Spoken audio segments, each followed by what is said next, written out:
Hi students. Today we're going to learn about dividing exponents. Go ahead and do this warm-up. It'd be a good time to pause your screen and go ahead and do your work. Okay, let's go ahead and check together. So the first one says to simplify x squared to the power of 3. This is a power to a power. So like we did yesterday, there's a few ways we can do it. One way would be to write x squared 3 times because it shows x squared, this right here, there's 3 of them. X squared times x squared times x squared, we're just adding 2 plus 2 plus 2, so we get x to the 6th. We also went over the shortcut way yesterday where you end up just distributing this 3 times 2 and you get x to the 6th. Let's do that method with this one. So again, we could write x squared y to the 3rd 5 times, but we're going to do the way we learned, using the pattern, and just distributing. So this would be x to the power of 10, y to the power of 15. And we're done there. At the end of this lesson, you will be able to combine terms when division with exponents. Here's example 1. We have x times x times x over x times x. So looking here, we can just divide. X divided by x is 1. So I'm putting a big 1 here. Same for the second part. X divided by x is 1. So those get crossed out. The only thing that's left is an x on the top, so I can leave that as my final answer. Excuse me. Looking at example number 2. We have x to the power of 5 over x to the power of 2. This is an exponent here. So writing this out, we can write 5 x's on the top, x times x times x times x times x, over x times x. So as before, x divided by x is 1, so we can cross those out, and x divided by x is 1. We have x times x times x left, so x to the 3rd is left on the top. Now notice here, something really similar that we can pick up is that 5 minus 2 is 3.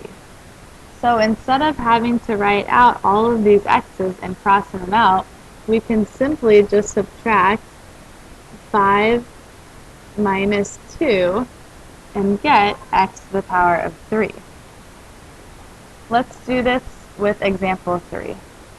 So instead of writing out 4 x's on the top and 3 x's on the bottom, we're just going to subtract the top 4 minus the bottom 3.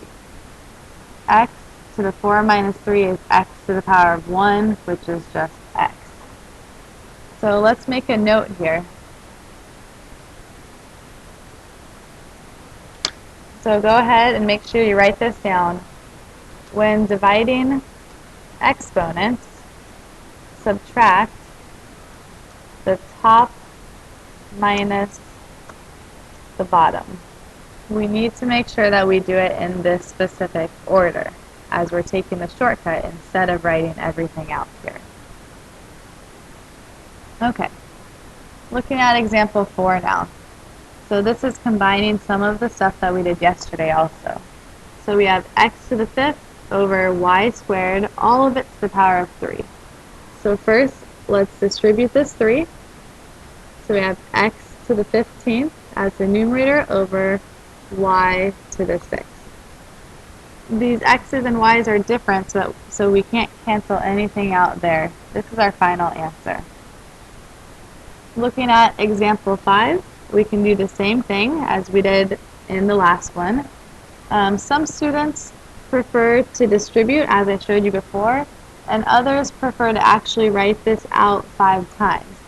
So I'm going to show you this way as well. So we can write this part, x to the 4th over y to the 3rd, 5 times because there's 5 of them. So x to the 4th over y to the 3rd, there's one. X to the 4th over y to the 3rd, there's another. X to the 4th over y to the 3rd. X to the 4th over y to the 3rd. and x to the fourth over y to the third. Notice how much writing that is. It's fine to continue to do this so that we understand what this 5 represents on the outside, but it's also okay to take the shortcut as we did in example 4. So let's add all of these up. On the top, we have x to the fourth times x to the fourth times x to the fourth, and so on. So we add these exponents, 4 plus 4 plus 4 plus 4 plus 4, which is 20. As the denominator, we have y to the third times y to the third times y to the third, and so on. So we have y to the 15th after we add those up. You can see it is much quicker just distributing like we did in the first example. Okay, let's look at example 6. Let me pull this one over a little bit so that we can see it over here. So the first thing to notice is that we have 9 times 10 to the negative 2 divided by 3 times 10 to the third. First, I'm going to divide the 9 and the 3. So 9 divided by 3 is 3. So looking at the second part, I can write times 10 to the negative 2 divided by 10 to the third. I'm going to take the shortcut here and subtract the top minus the bottom. So I end up with 3 times 10 to the negative fifth as the final answer. Okay, you guys go ahead and try this problem, and I'll see you in class tomorrow.